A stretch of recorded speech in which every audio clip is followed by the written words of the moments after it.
it's day 2 of Royal Ascot. It's the Wednesday. This should be excellent entertainment. And we have Stephen Harris and we have Johnny Ward to go through all the winners and hopefully not too many losers between us. Gents, great to have you on board.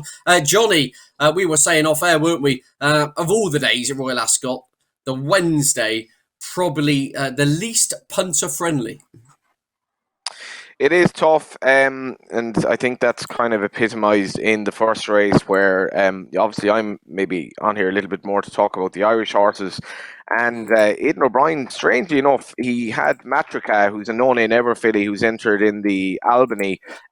He had her entered in this, but she doesn't run, which is probably maybe a nod to the fact that she wants further. Now, he has another horse, Pearls and Rubles, in the Albany as well, and Ryan Moore has been booked for that, so keep an eye out. I think just as we record, you can get 10 or 12 to 1. In the Queen Mary itself, Ed, Beautiful Diamond for me does look very interesting. Carburke obviously won this race last year with the filly who was running in the big race, one of the big races on day 1, and Beautiful Diamond was well fancied for some out at Nottingham. You're trying to kind of figure out what she achieved, but the horse that was in fourth, Mr. Show Off on that occasion, had shaped really well first time out at Sandown, and she absolutely obliterated her and everything else. She was beaten about 10 lengths. There seemed to be a couple of sort of well-touted horses around her as well. Absolutely bolted up, travelled really well. Now, she's not a massive price. She might get 5 to 1, but in a very tricky race, that's probably where I'd be going.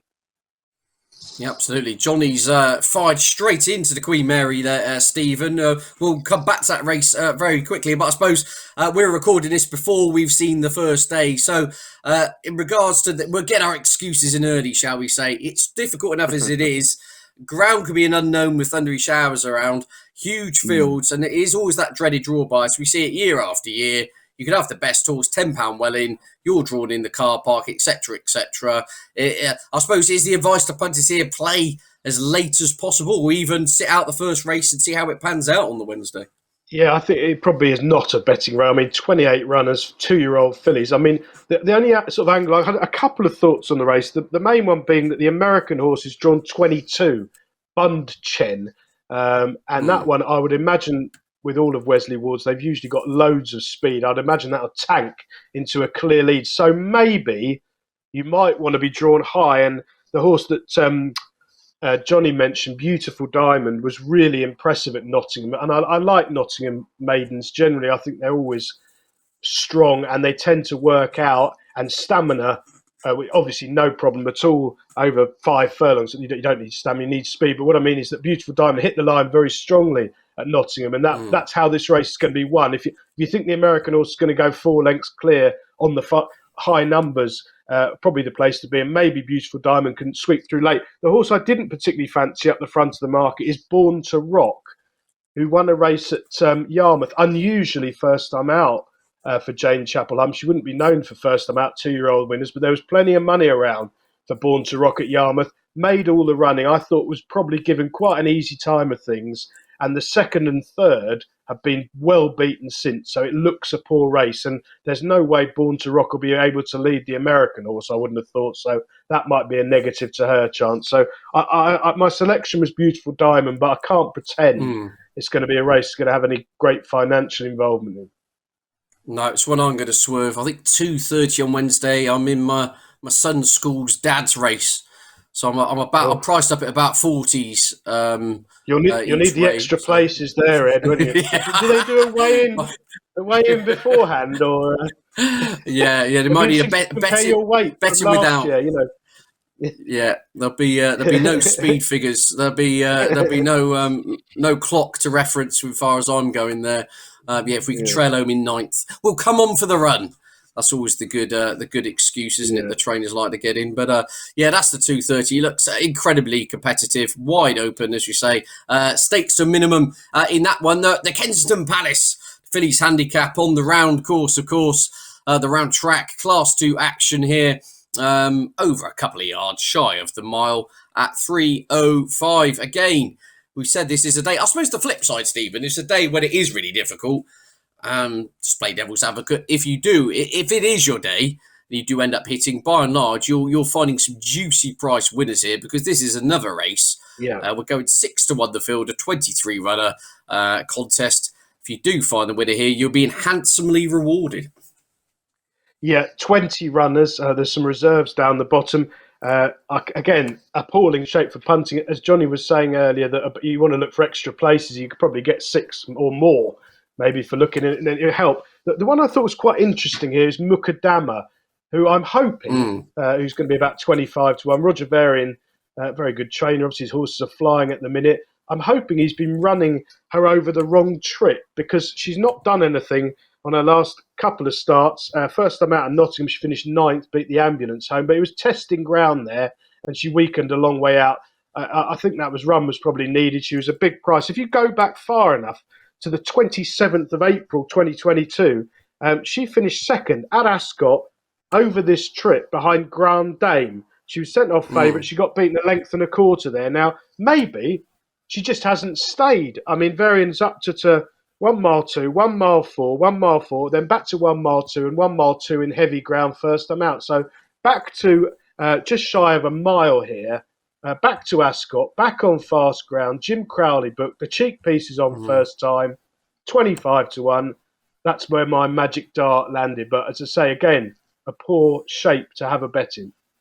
Well, not going to put anyone off an individual at that price, as you say, in what looks incredibly wide open encounter, or is it, in your view, Johnny Ward? I think this is quite interesting from an Irish perspective. If you watch back the Naas race the last day, this race is probably most notable for it being the last Irish performance of New Energy, who obviously went to Australia and a loudmouth new connections over there, as has been well documented since. But if you look in behind, Mutasarev, who was 5th, he's a very, very solid horse at this level. I know he was beaten at Leopardstown last week, but very, very solid. But in behind, there was all sorts of stuff going on, mainly involved Villanova and your one there, both of whom are running here actually for Jessica Harrington and Joseph O'Brien. Now, your one there, when she won at Dundalk on her second start, that was in a very competitive handicap, and for having only had 1 run in a Leopardstown maiden last summer, it was a hell of a performance off 89 to win without any sort of experience of that sort of combat against older horses. And then in the Naas race, she basically got absolutely no run. Now, whether or not maybe she wasn't necessarily flashing home in the clear, but her rider sort of did look after her. The riding arrangements are kind of tricky here because Declan McDonough, who rode her that day, is now riding stablemate Indian Wish, who's bigger in the betting, and James McDonald rides your one there. I don't know what to read into that, but your one there, for considering there's so much upside, she's only had 3 starts, very eye-catching at Naas, and I wouldn't put you off having a few quid on the horse that I mentioned earlier on as well.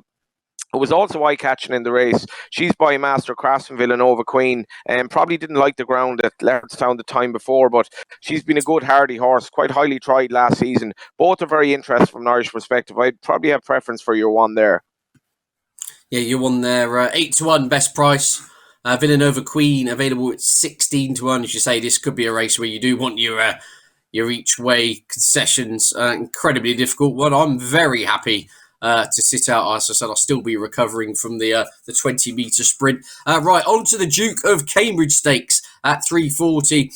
Fillies and mares in this group too. 1 mile on the straight course here. Tricky, or is it? Jumbly, 2 to 1. Prosperous Voyage, 5 to 2. And the market suggesting, Stephen, this is another bit of a matchup. Kind of Chowdene Paddington style in regards to the market, very similar shape to it. Any view on this one? Yeah, well, Jumbly's interesting. I mean, only been with Joseph O'Brien for 1 run and ran really well, ex-Roger Charlton, of course. It'd be interesting to see which way that goes in the market. Ryan Moore's been booked. That catches the eye. I suspect he'll end up being quite a short price favourite. He's got plenty of Ascot form in the book. I think he sets a clear standard on form without wanting to. I'm not rushing to back him. I mean, just at the back of my mind, he's got a good career record. I think he's won 4 from 8, 4 from 9. Beg your pardon.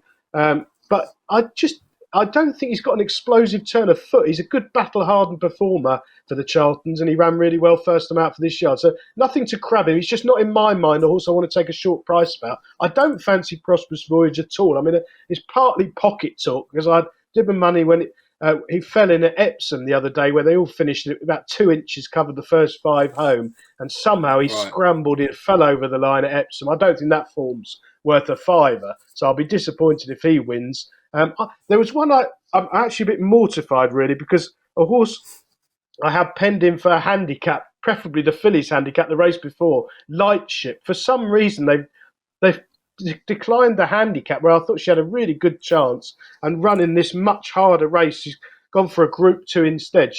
She'll probably be 100-1 Lightship, but she was really progressive on the all-weather in the winter. And I do still think these days that still gets sort of sneered at, written off a bit. A bit like people do with the summer jumps. They think, oh, it's just a summer jump. And then people say, oh, the all-weather in the winter's not much. But Lightship was really progressive on the all-weather. And her only run on the turf this season was in a swamp last time out, and she just didn't handle it. So forget that. Yeah. I think she's got speed. She's got a turn of foot. I'll definitely have her winning. I'm going to lay Prosperous Voyage, I think, and maybe back a couple of rags. Right, interesting. I say Jumbly now with Joseph O'Brien, Johnny. Change your connections. Horse with good form at the track in the sense of unbeaten over course of distance from just that one start. Are you with Jumbly here?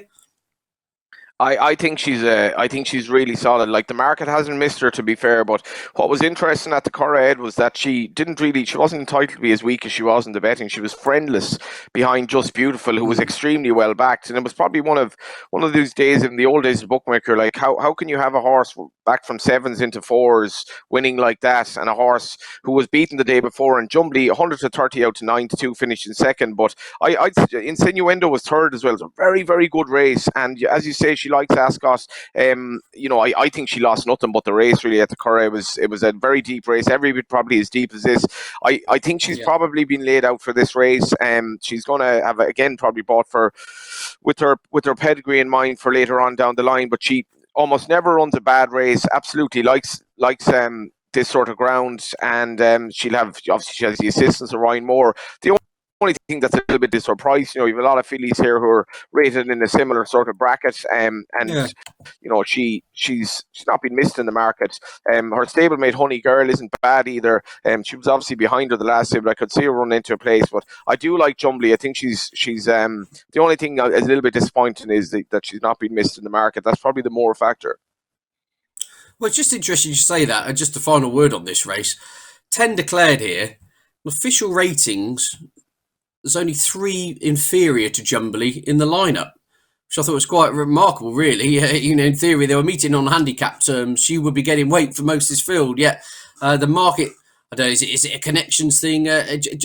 My view, I just thought perhaps Jumbly a little bit short, given that there are other fillies who are officially better. If they put their best foot forward, I would at least give that one something to think about. Another fiercely competitive race on day 2 of Royal Ascot. And then we move on to the big one, in inverted commas. It is the Prince of Wales Stakes, 420 Group 1 action, over $500,000 to the winner here. Now, this is a lovely sextet, I think. Real fascinating shape to this race. And a real competitive betting heat as well, in many regards. Adayar and Luxembourg kind of exchanging blows at the head of affairs here. Around 9-4 joint favourites, My Prospero and Bay Bridge. Your 4-1, third of 4 favourites. Then we've got Mostadaf at 20-1 and Classic Causeway 125s. Stephen, you kick us off here. I thought it was another real head scratcher. We've spoken about wide open races, big fields. We've got a very small but select field here, but it's not short on quality. No, it's fascinating race. I mean, 6 runs. I don't fancy the 2 rags, so I think you can put a line through them. Mostayaf's been running in Riyadh and Maidan, not good enough, and the rag is $1 million. So there's 4 possible winners. I think the tactics are key here. I mean, I really like My Prospero as a horse. He's only run 7 times. He's won on 3 occasions. I thought he ran a very good race over a mile in the Lockinge on his seasonal debut at a time when the Haggis horses were a shade quiet. They're now going really well. He's had 9 winners in the last 14 days, Haggis. I think he's laid My Prospero out for this race. He ran an absolute screamer over this course and distance last season in October, when actually finishing 3rd behind these 2 rivals, Bay Bridge and Adayar, and I thought he should have won. He was about 5 wide throughout, and he finished with running left in the tank. For me, he was the best horse on the day. Now, that might not be a widely shared view, but he's still got upside, on faster ground, fitter for his return, yard in form, 4-1. I think it's a fair price. There is a but. And I think it could happen is that Luxembourg could get an easy lead here.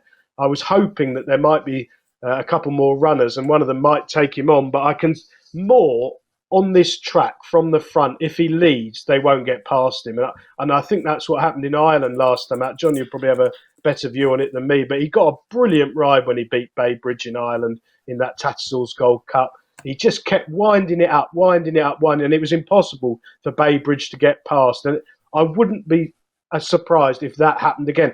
I think Adea's possibly the weak link in the chain. He's a horse who's he's got a terrific career record, but he was pretty easy to back first time out. I think he's had a lot of problems. It was soft ground, and he had a very hard race, I thought, to land the odds first time back.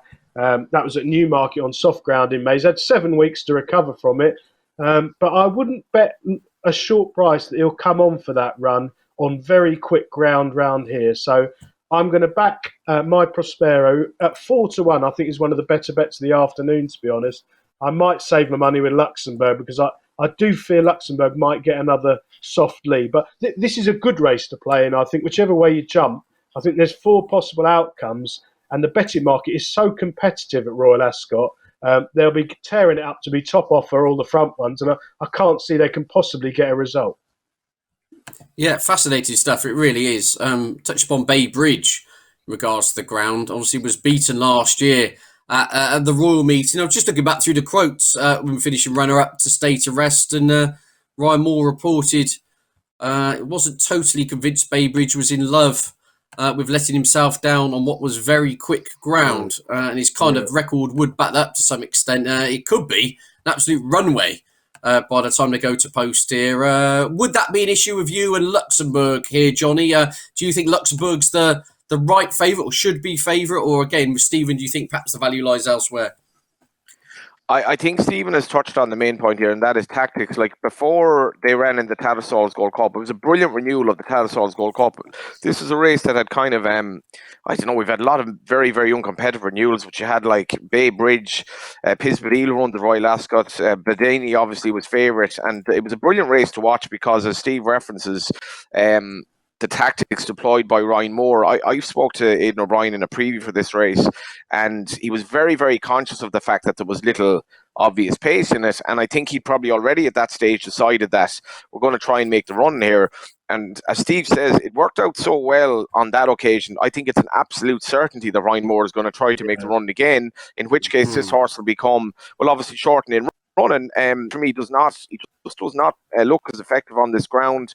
He's held by Luxembourg at the Curragh, only marginally held, but we've quicker ground here. And, you know, as you mentioned, that performance behind State of Rest last year, when State of Rest, which I think might happen here again, was essentially given a ride, a really, really good ride from the front that day. I think it could be similar here with Luxembourg, and Baybridge is probably that bit more effective on softer ground. And you look at my Prospero, Mustadaf, Luxembourg, Baybridge, and add literally £2 between them on rating, so it's really, really tight. I think these are we don't have a superstar in this race, but tactically it's so fast it's going to work out. I can't have Baybridge on the ground, so for me it's probably between the other 3, and marginal preferences for Luxembourg, but it's going to be a hell of a race tactically.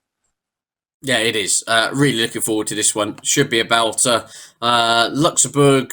Johnny leaning towards my Prospero for Stephen, the previous Derby winner, Adayar and Baybridge. The two of the big quartet getting passed over by the panel. Right on to a really straightforward assignment at 5 o'clock, Johnny. The Royal Hunt Cup. Is this a race where you'll go and do something else, or what? Are you gonna try and mop up some each way value in this? I mean, on a serious note, is this the type of race that gets your juices flowing, or are these just ones you like to kind of close the form book on?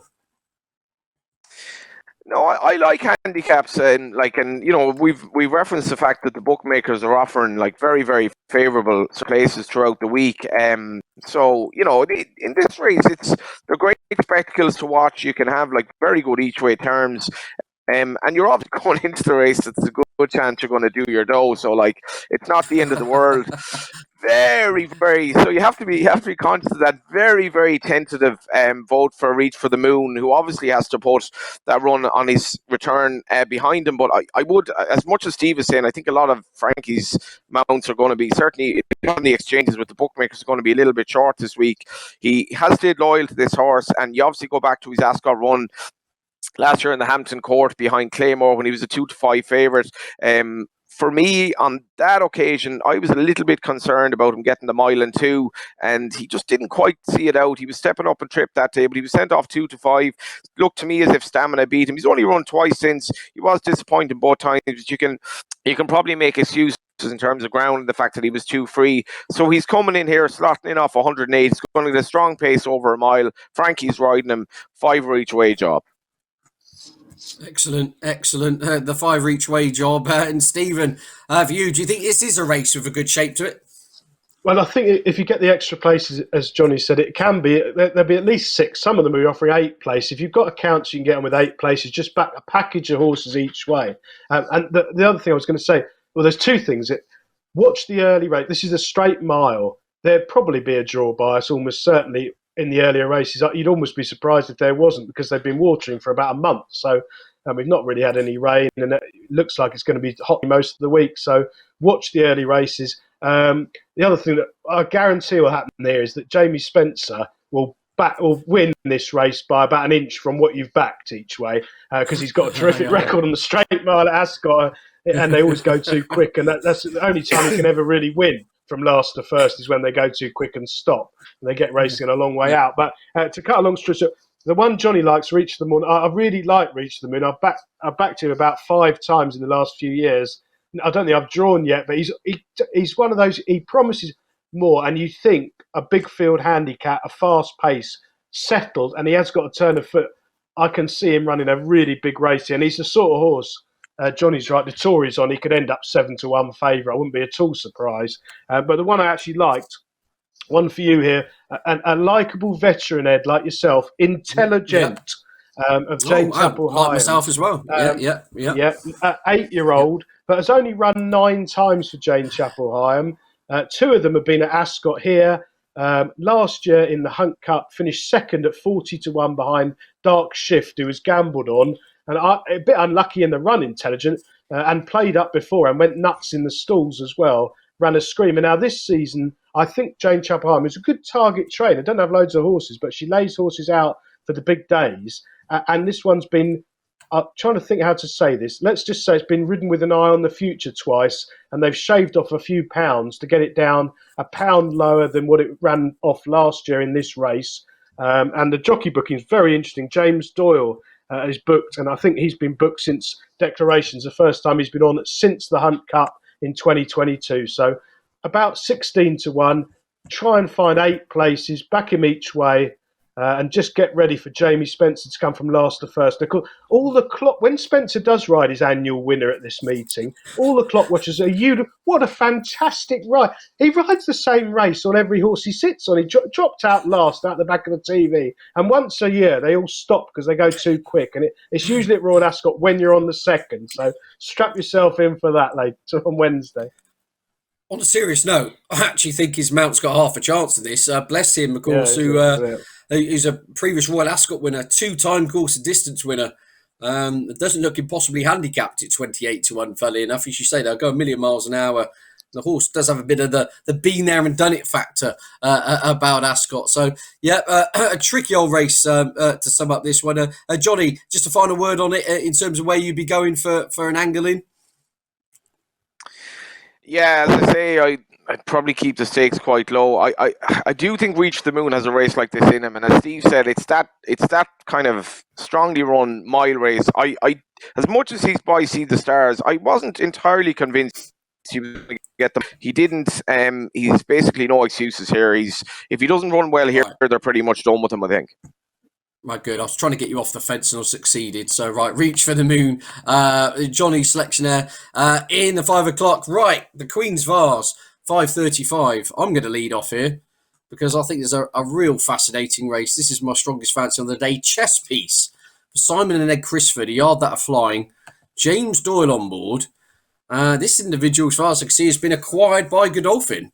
Maybe I'm mistaken, but new connections, and that comes on the back of winning a competitive York handicap last time out, where I think it's fair to say this horse needed every yard of a mile and a half on the Knavesmire.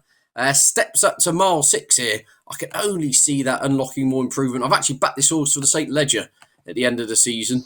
So Chess Piece is my fancy here. 7-1, third favourite. Funny enough, last year's Ledger winner, Alderov, won this race before going on to land the Ledger. So I'm hoping we can have a lightning strikes twice scenario in that sense. So yeah, Chess Piece myself. Stephen, Gregory is your 2-1 market leader. Jonathan Hasty Gosden, Frankie Dettori on board, unbeaten individual. Won pretty nicely at Goodwood last time out, has to be said, albeit, I'd say it was a below par renewal of the Cocked Hat Stakes listed event. I mean, from your tone now, I'm guessing you're probably going to take Gregory on it 2-1. Yeah, I think it is one of those horses probably too short with Dettori booked. I mean, done nothing wrong, 2 from 2. Took a while to pick up and then drew clear for pressure at Goodwood. It was the Cocked Hat, wasn't it, at Goodwood? That was a poor race on the day. There's no doubt about that. I think Gregory went off 7 or 4 on. Interesting market closer to the off. There's 3 or 4 live dangers. I think Chess Piece that you've gone for is a really good shout. It's always been trained by Simon Ed Chris, but they also, Godolphin must have paid a telephone number to get it off the owners who had it before. But he was really impressive at York. And I agree with you that the more his stamina's drawn out, the better he'll get. So I'm going to play, I'll probably lay Gregory and perhaps back a package of a couple of others in the race. Right, taking Gregory on. As you say, if Frankie Dettori draws a blank in his final Royal Ascot, Stephen, I expect you with a new chandelier in your attic, a diamond woven chandelier over your right shoulder for next week's show. And Johnny was right what he said earlier. What will happen if Dettori does start riding winners is they will strangle the SPs. The exchanges will be unaffected. The horses like Gregory could easily be 5-2, 3-1, and the SP will be 6-4. They've got a very complicated algorithm now. It doesn't involve on-course bookmakers. It involves the off-course bookmakers and what liabilities they've got on some occasions, particularly on meetings like this. So, to be honest, you think we'd better lay them cheaply, but they don't get any shorter on the exchanges because the survivors on the exchanges are the Shrewdies and the Sharks rather than the sort of wagony Saturday punters, So, as a racing fan, you do sort of want Dettori to ride a few winners because when he's finished riding, this is the longest year of retirement ever, isn't it? It's like Hayley Turner. It's gone on for so long. But you do want, as a racing fan, he's going to be sorely missed, isn't he? Because he does bring colour and he is a top-class jockey. He actually does come back and do it year after year at these big meetings. So, I'd like him to ride a few winners, just preferably not the ones that I've stood, to be honest. Absolutely. Never mix business with sentiment. I don't know who said that, but it's probably never a truer phrase when it comes to Royal Ascot. As you say, it will be. You're a long time retired. That's another phrase, isn't it? And we will obviously miss Frankie Dettori once he hangs up his boots at the end of this season. Anyway, on to more immediate affairs. The Irish Challenge, I suppose, most prominently represented here by Peking Opera. For Ballydoyle. Johnny, is this an individual around 7-1 you've got an interest in? I think he's very, very interesting, this horse. If you look at the race named after Yates at Navan, he was stepping up markedly in trip. He was very much liked in the market. They obviously fancied that here. Covent Garden, Etna Rose, St. Vincent's Garden, 2 of these reopposing, and the form has worked out. But I think he's gonna beat them again. To be honest, he's one of the last batch of Galileos that Aidan has, and he's probably not bad. He looks a real staying type. I know it's a good race. Your horse is definitely interesting. Very good as well, reinstating type, but Peking Opera around about 8-1, some paying 4 places. I think this horse is going to be quite good, and it's a race as you would expect that he's stable. Obviously targets. He won it with Leading Light, won it with the Loft, won it with Sword Fighter, won it with Kew Gardens, won it with Santiago, all in the last decade. Yeah, absolutely. Like most races where Aidan O'Brien's got involved in a tremendous record. So I think that the general consensus here, we are all against Frankie Dettori on the unbeaten individual Gregory. Right, on to the finale. The 6:10, which is the Windsor Castle Stakes. I mean, as if the day wasn't hard enough, Stephen. We then get into a 26-runner listed event for 2-year-olds.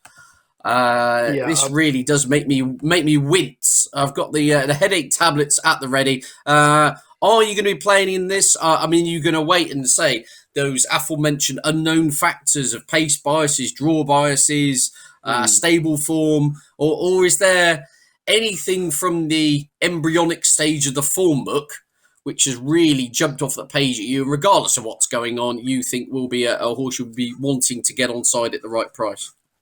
And it's not a betting race to me, but I will make a book in it. I mean, I think the Johnson horse, who won so impressively at Goodwood, you've probably got to lay him. The ground will be a lot quicker here. He led all the way at Goodwood. Barmer Boy. Sorry, he's a thorough, strong guy. Typical Mark Johnson. Relentless, long-striding, powerful galloper, but firm ground at Royal Ascot, as opposed to uncontested lead rolling down the hill at Goodwood. Totally different, and he looks like being about 4-1. Well, you've also got an American horse who's actually drawn on the other side, Fandom, who's liable to be 6 lengths clear like a greyhound out the traps. Well, that probably won't help Barnwell Boy if he's chasing that on the other side of the track. So I thought of good reasons to be against Barnwell Boy, but as for putting up one, I was hoping that Johnny could provide us with some inspiration from Ireland, because I always sense, we say this about the jumps, don't we, Ed, but I always sense that the Irish form is much, much better, and all of O'Brien's juveniles are much better than ours, and especially in a race that's going to be very fast run with the American speedball in the race. One of O'Brien's might come powering through late. Well, do we have one to power through late? I mean, who's riding on here? Is it Alabama, Johnny? In terms of he's riding Johannes Brahms. Alabama was sort of Alabama touted the first day, and I can't exactly remember what Aidan said afterwards, but he basically exonerated him entirely. But they expect him to win at the Curragh, and he didn't. Aidan has won this race with three good horses in recent years. Obviously, Little Big Bear. The interesting thing about Johannes is that he won over 6 furlongs at Naas, and he kind of looked like a horse that, well, like visually he looked like he wanted a little bit further. Naas is a really stiff track. He beat Tourist, whose form ties in with River Tiber, so he's probably very good. And what for me is extremely significant was it was a winner's race, and he was sent off odds on first time out. So he's obviously very well regarded, and you're getting 6-1 here. So there are plenty of positives. I would have a small concern about the sort of fairly fast 5 furlongs for him, but I think the fact that they're coming over here, they put blinkers in Alabama, don't even have any headgear on Johannes Brahms, so a lot of positive signs here on paper. Yeah, indeed, as you say, just looking back at that Naas running, seemed to need every yard of 6 and back to minimum trip here, so tricky race to try and sum up. So right, in summary then, Stephen, what's the play? Is it a no bet for you at the moment in the Windsor Castle? Yeah. Not a betting race. I'm going to lay the Mark Johnson horse. If you can lay it under 5-1, maybe win and place, you might get it out of the frame altogether. I think this is a race you could have 10 or 15 picks and not find the winner. This is a real minefield to finish with. It is indeed. No, as you say, Barnwell Boy, Charlie Johnson, I suppose, training now, but obviously Mark very much involved in the operation. 4-1, making the market. And Johnny, I suppose, what you kind of each way with Johannes Brahms, would that be the angle in? Yeah, I think he just has plenty of positives on him. He would be nice. We'll get to it now. He'd be my next best of the day, and Peking Opera will be my nap. So I'm going to go with 2 Aidan horses in it. It's a tricky day, but I like those 2 in the last 2. Wonderful. That's just the next question I was going to ask you. So Johnny's got that out of the way. That's Johannes Brahms and Peking Opera. Johnny Ward's 2 best bets on the Wednesday Royal Ascot. And Stephen, for yourself?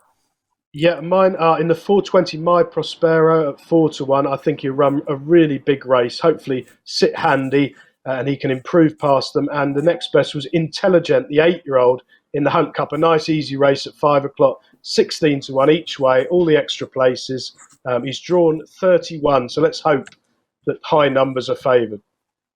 Wonderful. I love it. Absolutely love it. And for myself, I'm chess piece each way in the Queen's Vase at 5:35, and I don't have a next in on the Wednesday.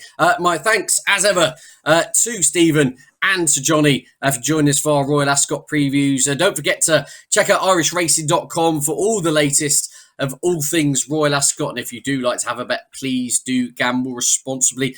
Stay tuned. There'll be more previews for the remainder of Royal Ascot. We'll be back to hopefully find some more winners. So thanks for watching. We'll see you again soon. Bye for now.